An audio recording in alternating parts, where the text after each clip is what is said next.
Okay. இப்போது கர்ப்பப்பையில் ஒரு பிரச்சனை அப்படிங்கிறது இப்போ நமக்கு ஒரு இப்போ இருக்கக்கூடிய காலகட்டத்தில் முக்கியமாக குழந்தைகள்லாம் பார்த்திங்க அப்படின்னா இப்போ 12-13 வயதில் ஏஜ் அட்டன் பண்ணணும், ஃபஸ்ட்டு வரக்கூடிய மாதவிடாய் ஏற்படணும் அப்படிங்க அந்த நிலை மாறி 10 வயசு 11 வயசில் கூட நிறைய குழந்தைகள் இப்போது ஏஜ் அட்டன் பண்ணுறாங்க. இப்போது இங்கே என்ன மாதிரியான மாற்றங்கள் நடக்குது அப்படின்னு பார்த்தோம் அப்படின்னு சொன்னால் ஹார்மோனல் சேஞ்சஸ் தான். ஸோ நமக்கு வளர வளர ஏற்பட வேண்டிய ஈஸ்ட்ரோஜன் ப்ரொஜெஸ்ட்ரானுடைய அளவுகள் ரொம்ப ஏர்லி ஸ்டேஜ்லேயே வரும்போது என்ன ஆகும்னா, இப்போ பெண்களை பொறுத்த வரைக்கும் அந்த குழந்தையினுடைய உடம்பு அந்த வாகு பெரியவங்களாக சீக்கிரமாக மாற ஆரம்பிக்குது.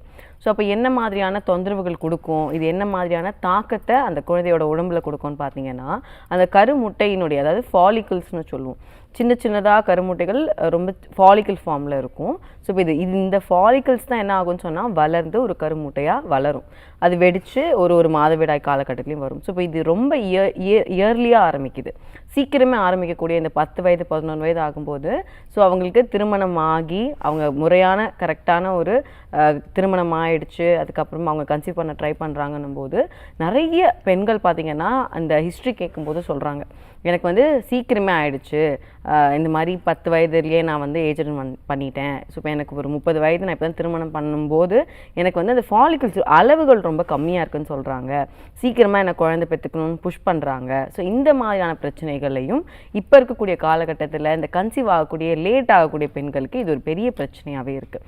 ஸோ நம்ம ஃபஸ்ட்டு விஷயம் இது எங்கேருந்து ஆரம்பிக்குது அப்படின்னு பார்த்தோம்னா ஹார்மோன்ஸ் தான். சரி, ஹார்மோன்ஸில் பார்த்திங்க அப்படின்னு சொன்னால் இந்த மாதவிடாய் சுழற்சிக்கு மட்டுமே உதவக்கூடியது நம்ம நினச்சிட்ருக்க ஈஸ்ட்ரோஜன் ப்ரொஜெஸ்ட்ரான் நிறைய வேலைகள் நம்ம உடலுடைய உறுப்புகள் ஃபங்க்ஷன்ஸை சார்ந்து இருக்குது. ஸோ நமக்கு லிவராக இருக்கட்டும், பேங்க்ரியாஸாக இருக்கட்டும், அதே மாதிரி பார்த்திங்கன்னா கேல் பிளேடராக இருக்கட்டும், இது எல்லாமே ராஜ உறுப்புகள்னு சொல்லுவோம். ஸோ இந்த கல்லீரல், மண்ணீரல், கணையம் இது எல்லாமே பார்த்திங்கன்னா சுரவிகளால் அந்த சுரவிகளுடைய செக்ரிஷன் சார்ந்து இருக்கிறது. ஸோ அதே மாதிரி தான் இந்த கர்ப்பப்பை ஈஸ்ட்ரோஜன் ப்ரொஜெஸ்ட்ரான் அப்படின்னு சொல்லக்கூடிய இந்த சுரவிகளை சார்ந்து இயங்கக்கூடியது.